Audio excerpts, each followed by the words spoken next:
Well, welcome. Tonight we have one of our favorite sons. Always good to see you here. It's a pleasure, Al. Thank you very much. If somebody can't pick you up from a lineup, I think that was your phrase before. Let's start with an introduction. Joe Kennedy, Congressman from the 4th District of Massachusetts. Includes Milford. I'm thrilled to be back, and thank you for the invitation to join you again. The amount of times you're in Milford, when you say includes Milford, I wonder, does it include anybody else? Well, thank you. It's always a pleasure to be back out here.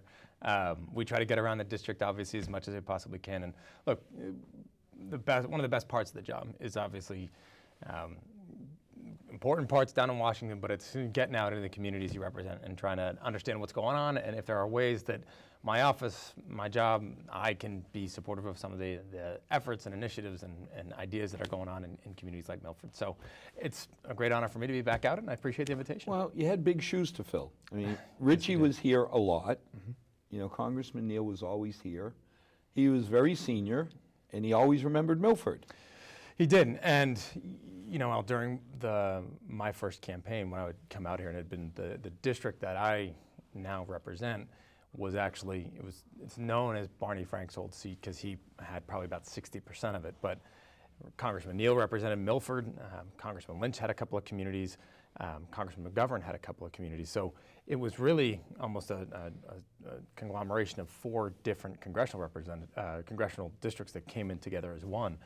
So it's been, on the one hand, a challenge for me to try to go out and reach out to all those communities and introduce myself there and introduce my team there and try to make sure that we are providing as high a level of constituent service as those representatives did, who all are really at the top of the line in terms of their dedication to their local communities. And Congressman Neal, obviously, through his service, as he said, and you heard him earlier today, say from the streets of Springfield, where he grew up and learned the trade as a mayor, and understanding that a representative, any public office holder, is only as good as the service that they provide to their constituents.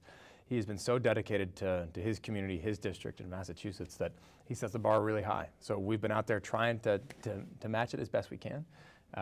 But it's, I will say, I lean on him and his ideas and the way that he orchestrates his office quite a bit. And he's been an extraordinarily gracious and generous mentor to me. And so we're doing the best we can. Well, initially, there was worries. Yeah. You got a freshman congressman coming in. Yeah, we know the family name, but this is Milford. You know, you have established yourself as our representative. Oh, thank you. You know, and family name aside, and candidly, none of us care. Thank you. You know, you can have a great family name. If you're not walking the walk for us, yeah, that's nice. Yeah. You know, we'll remember you with a Christmas card. I appreciate that. My hat's off to you that you've been here. When we need you, you're available. You're very visible. So at this point, it's Joe 3's district. Well, thank you. And that means the world to me, Alan. And just to put in a plug, we're actually having office hours on Saturday tomorrow at the 12 o'clock at the library. So, you know, we do these office hours. We try to do them every weekend. We can't do them. I can't do them every weekend, but we try to get out as often as we possibly can. So we basically go into the library tomorrow at noon for an hour and a half or so. Whoever wants to come in and talk about whatever it is that they want to talk about, whether you got questions on votes that I've cast or what's going on down in Washington, or a specific local question, or a personal issue that you're having with veterans benefits or Social Security or Medicare or Medicaid or some other government program, immigration issue. I'm there with my team, and we do our best to try to get the wheels moving on that solution. So anybody's got any issues, any way I can be of service, or again, any questions they got, I'm going to enjoy watching congratulations, but when Joe 4 comes along, how Emily's going to try and tell the baby, okay, we have 38 and a half minutes maybe for you to do that. So yeah, my wife and I are expecting our first child end of December, and it's actually going to be a little girl. So we are very excited. I'm at that point where I'm still probably a little bit more than slightly terrified, and reading the books and going through the conversations with my wife and trying to get our place ready and prepared and family prepared and everything else. But very much looking forward to You'll never be prepared. Yeah. I mean, thank you. At the end of the day, I mean, the family support, and I'm terrible because, like I said, my grandson is now 8.5 weeks old, and my daughter reminded me I missed a day. Congratulations. Yes, thank you. There's been one day that I haven't held him for an hour and a half, but only one day. So, I'm lucky that my son-in-law puts up with us because we have a totally dysfunctional family that we do everything together. We answered the age-old question, how many people does it take to walk a newborn? 5. Grandma, my mother goes, 91, puts a chair on the side of the, oh God almighty, the football field. And as we walk around on the track, she just watches. I'm there, my darling bride is there. My daughter, the mother of my grandson, is there. And sometimes my son-in-law's mother, Cindy's there. So there's at least 5 of us. 4 generations. 4 generations. Wow, and it really does bring together, what I call Milford. And I have kidded my daughter, I said, you're now officially a Milfordian. You're 4th generation Milford, and you live within 1.5 miles of your mother. So good for you. What a treat. As prepared as you want to be, and I will get in trouble for being sexist, but daughters are wonderful. They never forget their old dad. They just, no matter what, they never forget their old dad. They still try and take care of me. Yeah, well, we're, I've got a twin brother, Alan, and he's got a little girl who's about to turn 2 in about 3 weeks, who is the star of the show, and beautiful, funny, charismatic, sweet little girl. And so it took her all of about 10 minutes to get everybody in the family wrapped around her little pinky, right? Tiny as it may be. But so my wife and I are very much looking forward to it. We, I think, realized that the amount of sleep that we're getting now, small as it might be, is about to go right out the window come end of December. But my oldest, we learned, she did 6 hours straight. So we put her to bed at 8, she'd wake up at 2. We put her to bed at 8, wake her up at 11, top her off, and then she'd sleep till the morning. Wow. So we were lucky. Right. It took 2 weeks of getting her there, but we've got a crisis going on. Opiates. Yep. You've been deeply involved.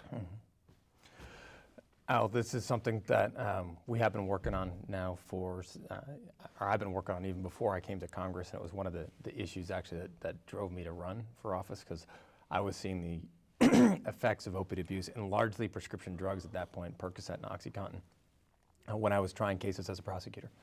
And you'd have these kids that at that point weren't much, or about my age, probably a couple of years younger than me, in their late teens, early 20s, were good kids from good families, and that didn't have much of a record. And then all of a sudden we're breaking into 5 homes in a night, 15 cars in a night, 5 or 6 homes, over the course of a weekend. And you just sit there and go, what happened? And you'd see this rash of break-ins in these cars, and the GPS would be gone, and police officers would then go and sit out in front of a pawn shop, and they'd see some 24-year-old guy walk by with a backpack and drop it off and walk out a couple minutes later. They would walk in and seize the backpack, and inside would be 15 GPSs, and they'd plug them in and press the home button, and it would link up to the address. And each one of those kids would then get charged with 20 felonies. And to know that they're doing that because they're not, yes, they've committed crimes, and they've committed serious crimes, but they've committed crimes because they are now addicted to opiates. And as a prosecutor, you'd sit there and go, okay, well, I can try to lock them up and throw away the key, but what's actually driving the issue is not any criminal intent, it's the fact that they're sick. And if I just try to put them on a suspended sentence, or if you just throw them in jail, if you're not dealing with the underlying addiction issue, you're not actually solving the problem. If you're dealing with the symptom, you're not going to you're put them out for more cars. And exactly right. And so that's where you get into policy, and that's where we really have to change the focus of the way that we look at addiction and substance abuse and drugs, from criminality, which, yes, these are crimes, but to treatment, and trying to make sure we are in fact treating a patient and making sure that for many of them, we don't even get there. So it's prevention and treatment has to be the focus on Now, this. when I look at today's opiate druggie, when we grew up, you had this picture of druggies as in dark alleys, just scummy looking, from bad areas, bad people. I look today, and too many of them are high school kids that hurt their knee playing football. Absolutely. That did the OxyContin, and now all of a sudden, what is it, $80 a pill? So the going rate for opiates is essentially $1 a milligram. So a Perk 30 is $30 on the street. Oxys are $1 a milligram, $80 on the street. Every single pill. So I had knee surgery. I've had shoulder surgery. Yeah, but you had a fight. I mean, when you told me the story that you had a fight to get lower doses, it just shocked me. Well, you know, I think there's been, and this is part that I think everybody's looking into now, is saying as there's been a shift in the amount of prescriptions for opiate painkillers, certainly over the past several years, what is driving it and why? And look, we've got the folks out there that want to make sure that opiates do provide, and they do, an necessary relief for people that are dealing with chronic pain. And yes, we want to make sure that those patients have access to treatments that can actually treat that pain and at least stop that pain or help mitigate it. However, we also have to recognize that before our committee in Congress, when we had Secretary Burwell, the Secretary of Health and Human Services, this was now a couple months ago, but she told us that there were more prescriptions for opiates written in this country than there are people. adults in this country. I know, who's getting my opiates? So, and the question being, you know, when I've had shoulder surgery and knee surgery, the last time I had shoulder surgery a couple years ago now, the doctor wanted to prescribe 30 pills. And I'm not going to need 30 pills. I don't need a month's supply of pills. I might need a couple of days' supply of pills. And I, yes, got in a discussion with the doctor, physician's assistant, whoever it was, trying to say, look, give me a lighter dosage, and if I got a problem, I'll call you. I'll dial it up. I'm not gonna, I won't take them otherwise, because I am now so scared of these drugs. We gotta focus on, look, you know folks that become addicted to OxyContin and Percocet, and given the fact that those pills are so expensive at the street level, that's where you see that shift to heroin. When a single pill is $80 and forcing people to break into cars and homes in order to afford that addiction, or for $5 you can get a bag of heroin. And that economic driver forces people to heroin. So we have to, I think, focus on the fact that after I don't want to say it's too late, because it's never too late to treat this, but we do have to recognize that we're going to be far better at treating and at getting in front of this crisis if we work on prevention, right? Prevention and treatment, trying to stop that next kid from becoming an addict, rather than focusing on the extraordinary challenges after somebody has become addicted to opiates and the lifelong struggle that they're then going to have. And we as a society have to then understand that, yes, if you are addicted to opiates, you are probably going to have a relapse, and you're probably going to have more than one. And we have to make sure that our society is ready to treat those, again, as a form of as somebody that is sick and needs help. And our What you system said isn't quite was set up. profound. These are sick people. When somebody develops an infection, we don't blame you for getting a common cold and say, it's your fault, you shouldn't have gotten it. We deal with how you treat it. You know, when I think about, they just gave you $2,500 in a bottle. If you had just gone along and said, sure, I'll take the higher dose, 30 pills, I got $2,500. Boy, I mean, hopefully neither of us or anybody we know will have to face a decision of, I can't feed my family. But So if I can't buy food and I got $2,000 left over, bingo. And so that's also part of the problem, is you have folks that then, some who will either start selling those pills. Many, I mean, the way that I think the figures are, some well north of 50% of heroin addicts get their start on prescription drugs. And that's not always somebody just saying, hey, here's, you know, at a party, somebody passing a pill. Right. That can often be from those pills that I had. I had knee surgery when I was in college. I took a couple of pills and I didn't take any more of them. I think, like many people, left that prescription In the my medicine medicine cabinet. cabinet in my dorm room and never even thought about it. But until years later, when somebody brought up this story to me, and I went, gosh, I had 25 pills left that I just didn't do anything with. I've had, when I was in the prosecutor's office, people ask me how this happened. I said, well, did you ever have surgery for something? They say, yes. Did you get prescribed drugs? Yes. How many did you take? 5. Where are the rest of them? In my medicine cabinet. when was the last time you counted? Are they?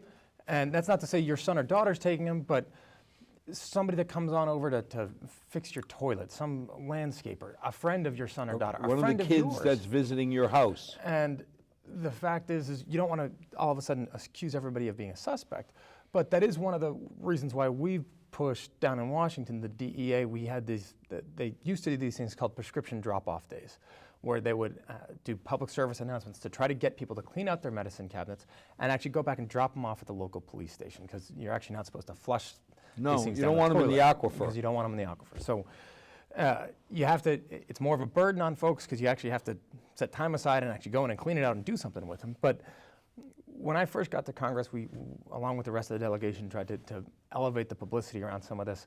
And in a single day here in Massachusetts, Al, residents of Massachusetts turned in almost 23,000 pounds of prescription medication. Not all opiates, but 23,000 pounds 11 tons? in a day. Nationwide, over 300 tons in a single day of all just excess prescription medication that was sitting around in people's medicine cabinets. So, and that's folks that knew about this and knew enough about it that they should collect it and actually make the time and set it aside to go down and drop it off. The DEA cut back on that program, and they now just actually started it back up. So there was one on September 26th, and we're going to keep pushing them to do more, because they've realized that this is a great way to try to get that excess capacity off the streets. Well, my hat was off to Tom O'Loughlin, our chief, when he said, we're not going to set any day aside. There is a drop-off. We're not going to ask you any questions. You just walk in the lobby of the police station. You can walk in, throw whatever you want in there, walk out. No officer is going to come and say, excuse me, what do you have in your hand? Because some people are nervous. And it's exactly the right approach, where we have to get these drugs off the streets. And we have to, for folks, again, could be perfectly legally prescribed. You take a couple of them, you didn't take all of them, that's fine. Now it's just trying to get rid of them. And you just want to go in and drop them all off so that they're not, there's not this storage of excess And drugs. there's not this there. stigma that I'm going to walk in, okay, and have to explain okay, why did I keep these oxys in my medicine cabinet for 12 years? Or it was prescribed to me or my wife or my kid or whatever else. They're now out of the house. You whose can name walk is in the on it, Milford just- police station, and drop right them in off. front, throw it in, nobody's even going to look at you. And I urge everybody to do so, because it's one of the ways that people do get hooked on this. And after you're hooked, the challenge of getting clean it can be devastating for families. Well, I mean, I used the example when we were talking about it, saying, I got a quart of oil. If I dump it in the top of the river, think about how much it's going to cost me to clean up downstream. If I could catch that quart before you dumped it, it's negligible. So one of the ways that we've also been looking at this, this is the kind of chunk of this problem where you say, okay, these drugs are out there, how do we get them off? The question further up is, how do we make sure that these drugs aren't getting prescribed in the first place to people that don't need necessarily that prescription or that quantity or that potency? And so part of that is education with doctors and look, making sure that it's not me saying to doctors, hey, you prescribe this or that, I'm not a doctor, but making sure that we have those guidelines right. Part of what we're doing, and we got a bill that was passed actually, Al, unanimously out of the House of Representatives a couple of weeks ago with Congratulations. Thank you. With a great Republican leader on this issue, but Ed Whitfield from Kentucky. He's a pretty strong Republican, but his district in Kentucky has been absolutely hit hard with prescription drug abuse as well. So we reauthorized a program called NASPR. It's a National All Schedules Prescription Electronic Reporting Program. It's a long name, but essentially what it is for funds for these prescription monitoring programs nationwide. Because what has happened is for folks that are in fact doctor shopping, right? I can go to you and say, hey, I need a prescription for 30 pills. I sprained my ankle, and try to get a doctor to write you a script. And then I go to the next doctor and try to write you a script. Well, in Massachusetts, if we have a prescription monitoring program, so if I doctor shop around here, some doctor should be able to say, hey, you just actually got a prescription filled. I'm not going to write you another one. But what happens if you live in an area like that's Milford, that's somewhat close to a Rhode Island border, or areas like Just Fall River? go 5 minutes over the border. Go 5 minutes over the border and do it. And if if you're in Rhode Island and that prescription monitoring program doesn't talk to Massachusetts, I can just go over there and do it, and that doctor would have no idea that you just got a script from Massachusetts. Or you could go up to New So I Hampshire. could go and do it Maine, New Hampshire, Vermont, Massachusetts. I can do a circle of 6. every month, and you could get 30 pills, and you could end up doing an awful lot with those pills in every jurisdiction. So the idea behind this is trying to set up, reauthorize these funds to make sure that a doctor, if you are prescribing them in Rhode Island, that they are in fact going to be able to see that you've actually picked up the script in New Hampshire, right? Or that you did it in Connecticut or New York. So that it gives those doctors or even pharmacists the ability to say, I'm not sure if I should write this script or fill this script. There's also been some ability here with, insurance companies. So Blue Cross Blue Shield of Massachusetts actually took a pretty innovative approach on this, because if there was, in fact, if you were covered by insurance and trying to get these pills, the insurance companies would have to reimburse for them. Right. So Blue Cross Blue Shield of Massachusetts realized that they actually had a vested interest in not reimbursing for prescriptions that in fact weren't necessary or were going to be diverted. So they came up with a program to actually, when those requests came in, that they would check their other requests to fill those prescriptions to try to make sure that those prescriptions weren't double dipping. were in fact legitimate. And they were able to keep literally millions of pills from being prescribed even in the first couple years of the When I go program. for my cholesterol medicine, God forbid I call in a day early and they'll say, no, you're not eligible for 3 days. So the technology exists. Oh yeah. They know. Technology exists. It's the coordination, right? And obviously the healthcare field, I don't need to tell you, is going through rapid transformation at the moment. For much of this, it's not a question of actually generating the information. The information is there. It's that coordination and trying to make sure that the right people have access to the right information. And while obviously respecting privacy, right? You don't want your private health information available for all to see and for any pharmacist anywhere in the country to see unless they have a reason to see it. So we got to balance this and get it right, but there are, I think, some thoughtful ways that we can try to chip away at this program or this problem that is not going to, there's no silver bullet here, but there is a way that I think we can try to make sure that patients that need access to this medication because they are suffering from chronic long-term severe pain, yes, we can make sure they get access to it. For other patients that in fact might need some sort of painkiller, there might be some additional product out there that could be suitable. Or we can try a lower dosage, or we can try to make sure that those scripts are for 10 or 15 pills at a time and not 30 or 40 or 50 or 60. We're going to need all hands on deck, and I think it's important here from my perspective anyway to make sure that we as a society aren't labeling a bad guy here. This isn't the doctor's fault. This isn't the hospital's fault. This isn't a pharmacist's fault. We're in fact going to need everybody at the table trying to figure out how it is that we can chip away at this to make sure that Well, I mean, the we get to a doctor in solution that Rhode makes sense. Island may legitimately think he's taking care of a patient, not knowing that the doctor in New Hampshire and Vermont are doing the same thing. Did the same thing. Or, I mean, part of this comes from a desire to actually treat patients, right? And it comes from, or a big piece of it comes from a desire to treat patients. And if you're a doctor, and again, not saying that all doctors do this, but if you say, look, I've got a long list of people out there that I need to treat, rather than if I give you 5 pills at a time, you might be calling me every 2 days for a refill and a refill and a refill. And if you're lower income, each time I call on a script, you've got a copay, Right. right? So I'm not going to charge you if I do it 5 pills at a time and you eventually end up using 30 or 40 pills. Now all of a sudden I'm charging you 4 or 5 times on a copay, which you otherwise would have gotten. So I don't want to put that burden on you, and I also don't want to go through the hassle of keep doing this. I'll just give you more pills and charge you less, and that seems to make an awful lot of sense.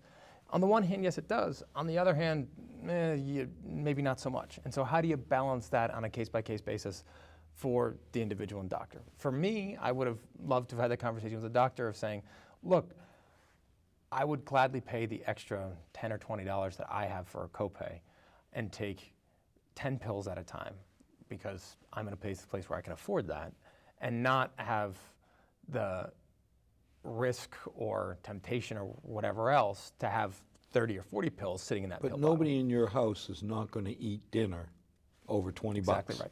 Exactly right. I mean, we've had this issue as we were talking before. We're fortunate in Milford because we've had surpluses. But a lot of that is keeping in mind that the people who built Milford, some of them are living on $1,300 a month. So, you know, when you hear, well, it's only $50 tax increase. Wait a minute, $50. I'm glad that, and I hope nobody I know, it would make a difference. But you got to remember For some, it makes a big difference. It's a fixed very big income deal. people, $50 is, The average Social Security payout is around $1,100 a month, right? So when you have folks that are just living on Social Security that don't have the benefit of a pension or don't necessarily have a nest egg there, that additional $50 is literally can be a week's worth of groceries, right? So yeah, and the it's a killer big is, deal. philosophically, it's not my money. You know, it's their money. When we spend taxpayer money, you know, I always joke and say, yep, I mean, you made fun of me, I got my big coffee. But Always. I worked, and since it's my money, I get to buy it and waste the $3 or whatever. It's a very good investment of $3, by the way.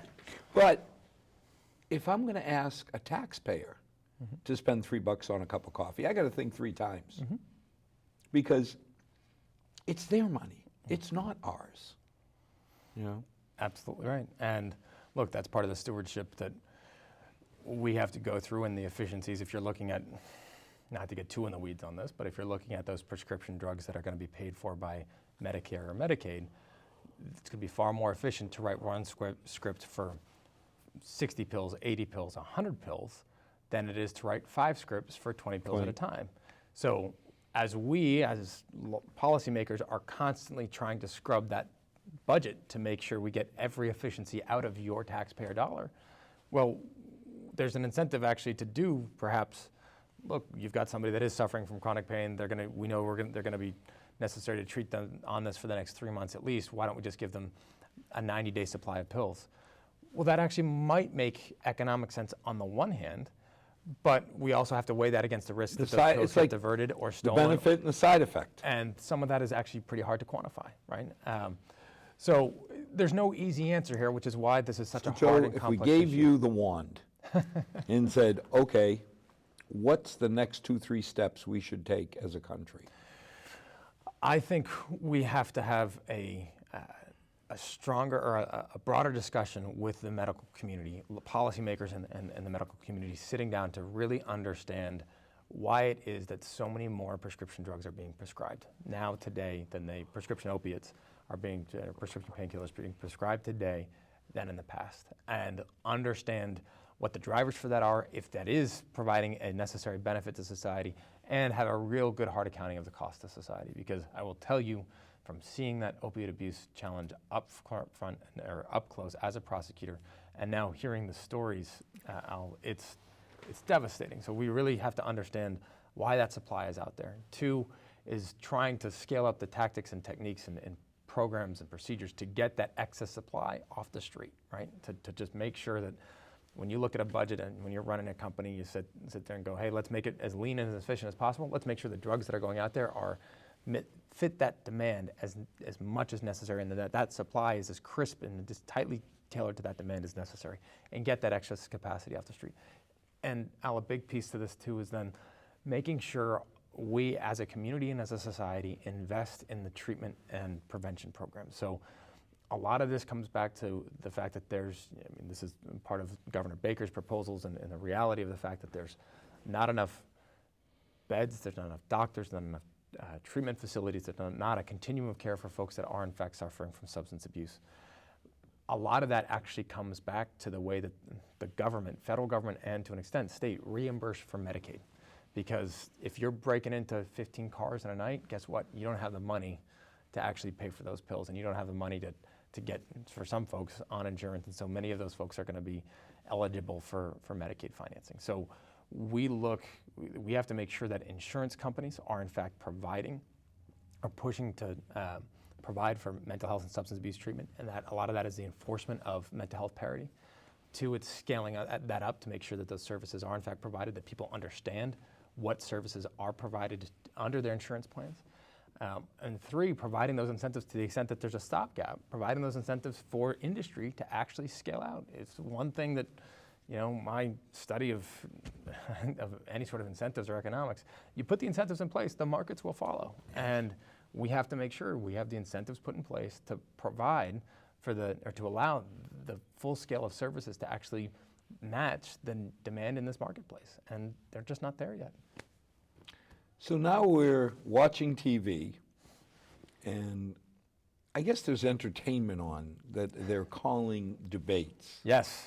Do I dare get you to step in that quagmire? And what's your impression? What the heck is going on here? It's the debates, I think, have been, Republican debates have been great TV. And I've watched, I think, most of both of them. Another one coming up in the next couple of days. Watched almost all of the Democratic debate earlier this week, and I thought Secretary Clinton did a really masterful job in that debate. I give her an awful lot of credit. And Al, from my perspective, I think you saw the depth of the substance that she actually has on a wide variety of issues, and her command of those issues, and the way that how comfortable she felt up there just actually engaging in those issues in front of one of the, I think, the largest national audience for a Democratic primary debate that we've ever had. Look, from now a sophomore member of the House of Representatives, in a time where we are seeing, particularly in our chamber, a huge uproar and meltdown, if you will, of the Republican majority in the House. That's there because there is an anger out there at the way things are being done or not being done. And I think you're seeing that reflected, obviously, in the Republican presidential campaign, where the top three, or the leading three candidates at this point are all outsiders, and Mr. Trump and Dr. Carson and Ms. Fiorina. We'll see how long that wave lasts. I think a lot of folks looking at conventional wisdom would have told you it should have crested months ago. And there is still this staying power. And I think people are still angry and frustrated and fed up. It's a message to Washington, I think, to try to, say we got to do things better and make sure that government is in fact addressing the needs of its people, because I think that frustration is saying that, hey, you're not. The piece, Al, where I differ from some of my most conservative colleagues there, and a couple of them are actually good friends, we disagree on the politics and the policy, but is that there's not or at least I am unaware of how they think that their policies are actually going to make the situation better. So it is one thing to say, hey, we don't like the way it's working. It's another thing to say, okay, that's fine, and I hear you, I hear that frustration. What are you going to do constructively to actually make it better? And Joe, I've got a character flaw that I'll admit. I believe you have the right to complain about anything you're willing to fix. Mm-hmm. And I'm listening to some of these debates, and the message I'm getting is, he or she sucks, but I suck less. You know what I mean? It's like, wait a minute, tell me what you're going to do for me. Right. Well, but where I think Democrats get in trouble is you look at some of the comments that we've seen out of some of the Republican presidential candidates that are, on the one hand, some humorous, others shocking, some abhorrent, and say, oh my gosh, can you believe that how could that person possibly, how could Dr. Carson possibly be almost leading the way given some of his comments last week? I think the left misses the fact that they're not leading in spite of what they say. They're leading because of what they say. Yeah, but Joe, and that frustration gets think about, there was a young fellow who was running for president. You probably have read about him. And it was, oh my God, he's a Catholic. If this guy Kennedy wins, the country will be run by the Pope. I mean, didn't we go through this already? I mean, to carve out a group because of their religious beliefs, aren't we better than that? Look, I would certainly agree with you. The fact remains that it was said. It was said, and the fact remains that I think there is writ large, and this goes to the right and the left, there is a concern that government is not being responsive to the concerns and needs of its people. And I actually think we're seeing that most visibly in the Republican Party at the moment, particularly in the House of Representatives, and at the presidential level in the candidates that are leading those polls. But I actually think that's a huge concern for Democrats, because if you are the party that believes that government should take on big challenges and can do good things, you have to prove its effectiveness first. And we are struggling at proving its effectiveness. And what I think many people miss is when you look at Washington and say, oh my gosh, it just doesn't work, and it's not working, the system is broken. Now, for a number of my colleagues, this is exactly what they're hoping for. This is success. This is exactly what they, in fact, want. I'll give you a story. One of my colleagues, really good guy, Democrat, came in, was in my class, very smart guy, successful private sector background, and one of these guys that you just glad that he's in Congress because he's a diligent, smart, good, hardworking guy. Went out to dinner a couple months after we got elected with a small group, Democrats and Republicans, that are all new folks, just to get to know each other. And they kind of went around the table just saying a little bit about yourself, why you ran, and what you want to do, right? What are your overall basic ideas? So he went and talked through some of his priorities. Republican came in after him, or spoke up after him and said, you know what, you seem like a really good guy. I wish you all the success, and I look forward to working with you. But you have to know that my version of success is to stop you. Whatever it is that you want to do, I want to block it. And he said he went home and called his wife and went, oh my God. But you hear that and you see that, and I now work in a place where that is. And it's not everybody, but it's a sizable enough block that can cause real problems there. That if this is the version of success, if all you need to do is be the wrench in that machine to make it ground to a halt, and that's success, it's a lot easier to do that and break it and then point to it and say, see, it doesn't work, than it is to try to go through the hard, arduous process of actually saying, hey, you and I might not agree on everything. Here's this new issue around opiates. Let me understand what your concerns are. Let's see how we can dive in and bring the medical community in and bring doctors in. But you're back to the Tip O'Neill-Reagan argument. You and I can disagree 180 degrees philosophically, but if we can respect each other, we can work together. But you had even in President Reagan, and obviously in Speaker O'Neill, you had two people that still believed that the government had to function and the process had to work. And at this point, we're at among some of my colleagues, I believe that, yes, they might believe that government should exist in some form, but they are 100% dead set against the way that government is set up now. And I understand the frustration given the inability or ineffectiveness of government to respond to some of the needs of our constituents. The challenge is that, and my frustration with some of my colleagues in this regard, is there has still not been an articulation of how any sort of these reforms solve the problem. We saw the far-right Tea Party, this Freedom Caucus of 40 or so, depending on the day and how you count them, 40 to 60 members of Congress.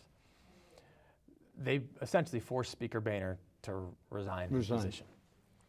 Then you had Kevin McCarthy, who's the number 2 Republican leader in the House, and a good guy, somebody who I respect and I know pretty well, and I have great respect for him. He then was going to do it, and then he got blocked by them, and then he pulled his name out of contention. Well, Joe, there's a light socket. I want you to put your finger in there. But the guy who did before me, it wasn't a pleasant experience. But Al, we're now into the second week of, or at least one full week, of not having a clear indication of who is going to be that next Speaker of the Republican, or the Speaker of the House. My problem is, I don't want the Speaker of the House to be a third choice. So, and look, this is where it's a challenge for everybody, because even if you're a Democrat, you sit there and go, look, I want to know who the Speaker is going to be, so I know who I have to deal with, and I know who I can deal with, and I know what your priorities are, and they might not be opiates. It's fine, we'll work on something else. But if they are, let's see if there's a way we can strike a deal on something. I don't even know who to talk to at this point. I don't know who I'm supposed to go to try to actually get these bills to move. And Al, we've got some very serious deadlines coming up rapidly. We've got a debt ceiling that if we don't find a way to move it and extend it, the U.S. government is going to default on our debt in about 2 weeks, November 3rd. But, Joe, the debt ceiling, I always get a kick out of. because we spent the money, Yes, we did. okay? I can be mad at you for voting for spending $50 a year ago on this, but when the bill comes due, You pay the bill. spent the money. You pay the bill. You know, to me, the debt ceiling is this red herring that I just want to threaten to what? Default? I mean, we've had this discussion over and over in a a microscopic part in Milford. When we're debating whether we're going to pay the third year of a 4-year plan for updating the computers at the police station. I said, guys, we talked about it 2 years ago. Today you're voting on 25 grand, but it's a $100,000 bill. And it will come every year because we're not going to default. I mean, for the love of God, we're not going to pay our bills. Talk about throwing a wrench. It's never happened before, and one would hope that it won't happen again. And I've talked to some, over the course of the past couple of years, some very conservative economists that actually take that perspective exactly and say, look, we hate the fact that our government accrues debt at the levels that we do. The fight on this is not to say you don't pay the bills when they come due. The fight is to say Don't spend you it. don't spend it, and you're not going to negotiate over not paying Right. the bill. So that's coming up on November 3rd, latest estimate. We've got a transportation funding that the authorization is supposed to run out at the end of the month. You've got another budget that it's called now continuing resolution. That's supposed to run out on December 11th. We've got issues around Import-Export Bank, which the House of Representatives is actually 40 House Republicans joined 180 House Democrats to actually try to find a way to reauthorize it out of the House, which should be on the House floor next week, and we're able to. But again, let's see. When I look at Airbus, when I look at these other people we have to compete with, without a level playing field. Well, so that's exactly the point. And as much as I can understand intellectually the argument to say, look, we want free markets, there shouldn't be Sure. government interference in it. Fine. The challenge is that we, Congress, the When marketplace, did you last pass the law for the French government?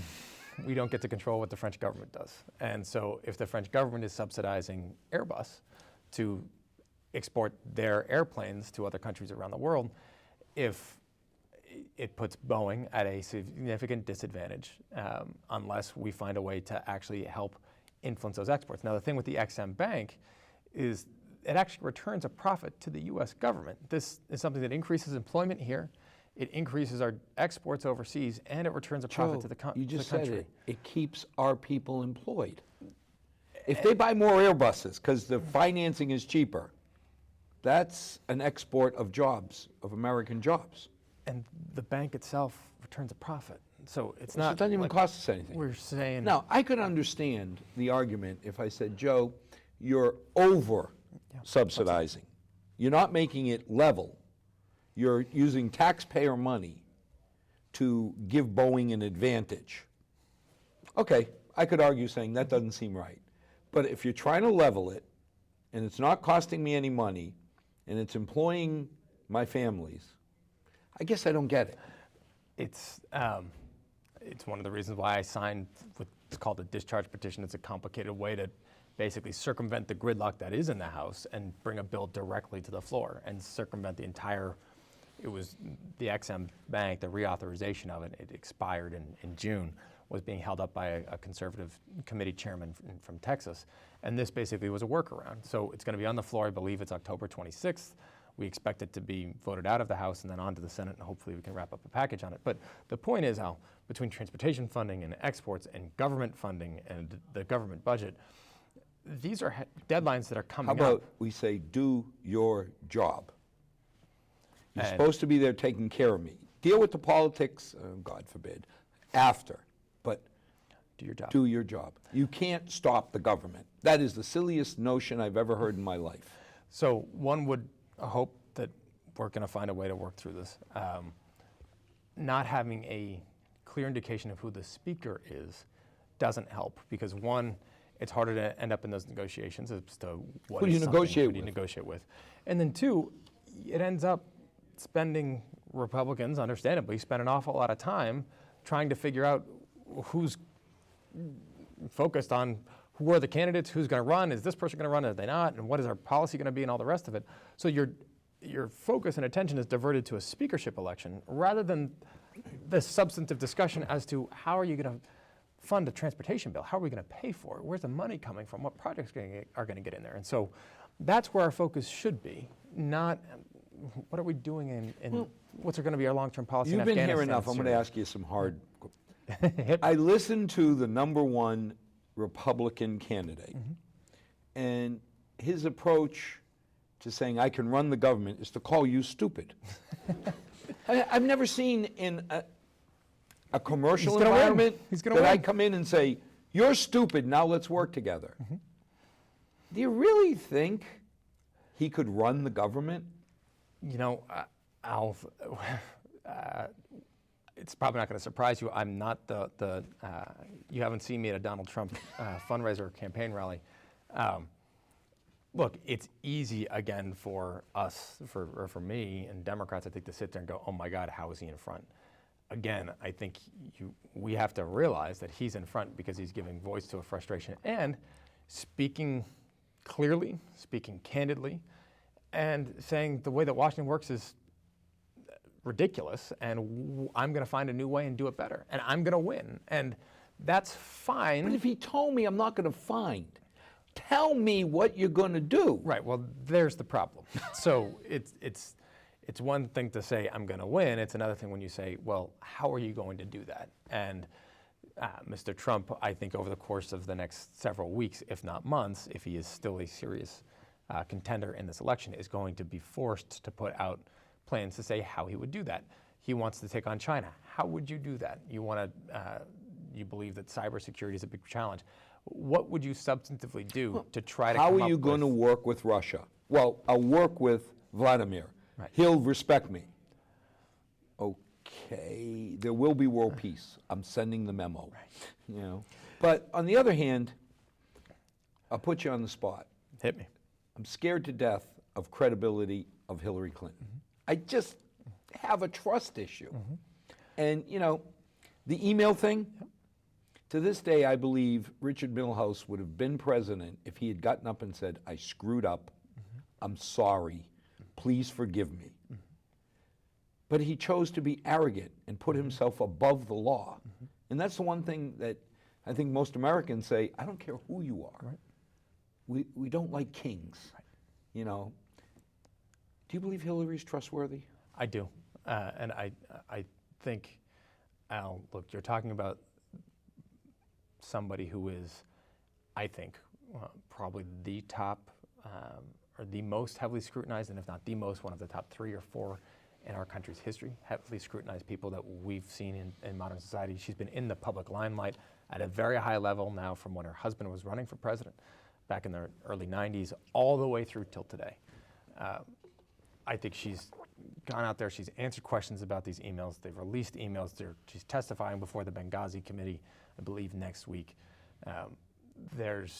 We saw obviously the answers that she had in this debate.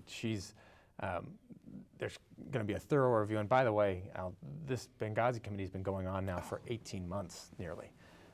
And we had a second Republican just this week say and concede that it was in fact a politically motivated attempt to try and discredit her. The second Republican has come out and said that. So I think that she's answered all these questions. She is going to continue to answer questions as they need. Look, when you're running for office, and I've learned this too, you can answer the same question a million times. As long as somebody's going to continue to ask you, you have to answer it. And she's going to keep answering these questions, and I urge her to do so. But I think, Al, when I saw her up on that debate stage earlier this week, and the depth and breadth of the issues that she confronted and what she's rolled out over the course of her campaign, actual in-depth plans, what she's dealt with, the challenges that she's dealt with as Secretary of State, the personal toll that she knows that being in the White House will take on somebody because she's lived it. It is, and you compare that to what you're seeing on the Republican stage, it's not even close to me as to who I think would be a better steward of the most powerful nation on earth, our military, our economy, our foreign policy, and the critical issue of the day. how do we make sure that middle-class families are going to be able to compete in an increasingly globalized economy? There's no one out there that has come close to trying to outlining what that government is going to look like than Joe, Mrs. Clinton. she hits me as extremely intelligent, very effective, all the good things. Then I worry about that. I still got to get over this trusting thing, the attitude of, when she said, well, I didn't want to carry 2 phones. Come on, your handlers can teach you better than that. Look, I think she has said, she's apologized for it. She said she meant to do it for ease. Too long. She meant to do it for ease. Clearly, it has now been anything but. She's regretted it and said, I would have done it better. Had I known, I would have done it differently. Joe, out of you, I expect more because you're local. When you make a mistake, Americans are forgiving. If you get up and say, agree. yeah, guys, at the time I did the best I could, We made a mistake. in respect, blew it. Yeah. Oh, okay, what am I going to do, kick you when you're down? Americans don't do that. But Some Americans don't. Politics does. Right? Okay. And I think, look, again, I think the secretary has conceded that if they could do it over again, they would do it differently. I'm not so sure we can ask for the You process can't is do still a going redo. to go. You're not going to do a redo. The process is still going to go forward. She's still going to have to continue to answer these I'll questions. give her credit that she's putting stuff out there that we can argue about. She's putting stuff out there. Versus, I'm going to work with those stupid people in Washington. And I think, again, for all the challenges the government is having at the moment, I struggle to understand how you're going to solve some of these problems without channeling through the And mechanisms maybe you're that there. You exist. can. What is this Zimbabwe socialist? Blah blah. I get hung up on that middle word. What does it mean? I think socialism. I used to go to Russia twice a month. I used to go to Bulgaria, all the Eastern Bloc. I don't remember a good opinion of that. Democratic socialist, or Yeah. socialist democrat. So I have tremendous respect for Senator Sanders, and I think He seems like his heart is there, and he's Is- straight guy. absolutely. I can't say as I know Reminds him me of very an well. old but- professor. Yeah, but that, you know. Yeah, and I can't say as I know him well, but I have tremendous respect for him, and I think he has clearly given voice to frustrations on the left of saying, hey, we've got these challenges in society, we've got these challenges economically, we need to find a way to address them. And looking at particularly, in his area of focus has been around the economy and this divergence between middle-class economics and Some of the points saying, hey, we got to get more money into the middle. absolutely. How do you, absolutely? again, you're sure. back to, do you love your mother? Right. You know, Joe, do you love your mother? Do you dare place to say start. no? It's a good place to start. I do think that when he rattled off the examples of a Denmark and I think a Norway and Sweden, which are wonderful places. I've never been to any of them, but from what I understand and what I can read, they're fantastic spots. Not surprising, I'm going to go back to Secretary Clinton's response of saying, look, I love Denmark. We're not I Denmark. like to visit. Right, but we're not Denmark. And the fact of the matter is, we are a nation of 320 million people. We have the strongest economy on the planet. We have the largest military, the most powerful military force in the history of human race. We are the only country still at this time that is projecting force all around the world. And we are still, despite a bellicose Russia and a rising China, still the only true superpower on this planet. So I have a strong belief in capitalism and capitalist structures. I also believe that markets need to be regulated, and that those, because if left to their own devices, you have booms and busts, and you have people that try to take advantage of them. I think that if you look globally over the course of the past couple of decades, particularly as middle-class incomes here have stagnated, the capitalism has actually brought billions of people out of poverty all around the world. And that part, the bringing people out of poverty, is a good thing and something that is in the United States' long-term interest, certainly. What we have to do is ensure that the United States still has a competitive advantage, the advantage that we had after World War II, and has eroded, not because we're falling back so much as other countries are catching Climbing up. It is easier to catch up than it is to lead. And that is where I believe the basic investments in education, in innovation, investments in transportation infrastructure tax code to get where government can get the foundations right, and then I'll let businessmen like you and communities like Milford do your thing, because that is the most powerful force that we have on this planet. And I get back to when we debate Milford, no, we're not perfect. But I ask a basic question. What town would you trade with? Right. We're going through a $5.8 million, we never use profanity, that to override, debt exclusion. We don't use those words in the FinCom. That's profanity, we don't deal with it. Good for you. So I always ask somebody, what town would you trade with? Pick a town around us. And I'd say this, if I was Secretary Clinton, I'd look at Bernie and say, pick a country that you think overall Does it better. does it better. And if you really believe it, what the heck are you doing here? At the end of the day, I have no doubt that Sweden does this a little better than the US. Denmark does that a little better. But how about everything else? Well, Alan, look, the big question here, right, and is if we didn't have, or how good would Denmark or Sweden or Norway be if they were spending $700 billion a year on a military? Yes. Right? Now, I'm a strong proponent of a very strong national defense, so I'm not saying you should abolish the military by any means, please don't get me wrong. But the fact of the matter is that the world, and literally the world, is provided an extraordinary subsidy by the U.S.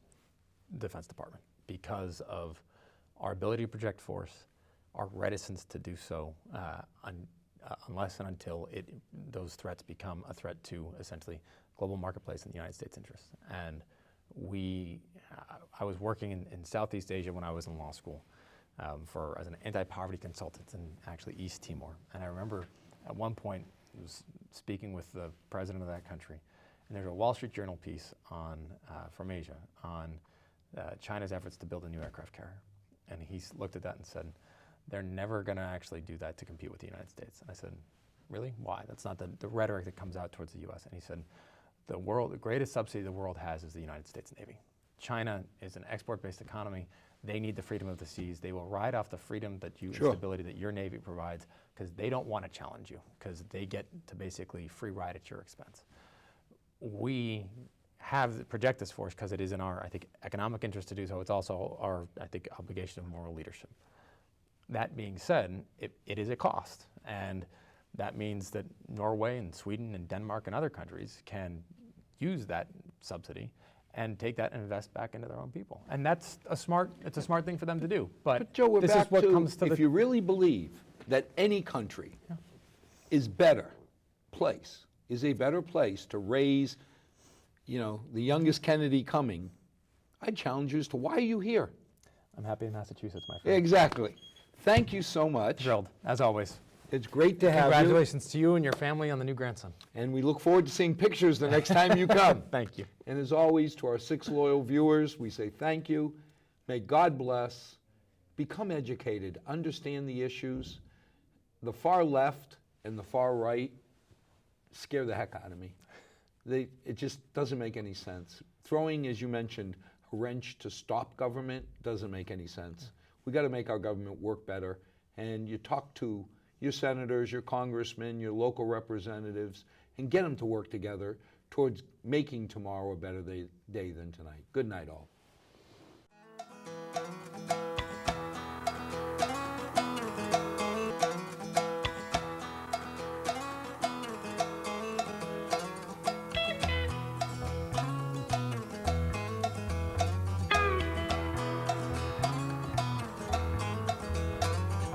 Not too long since I've been home.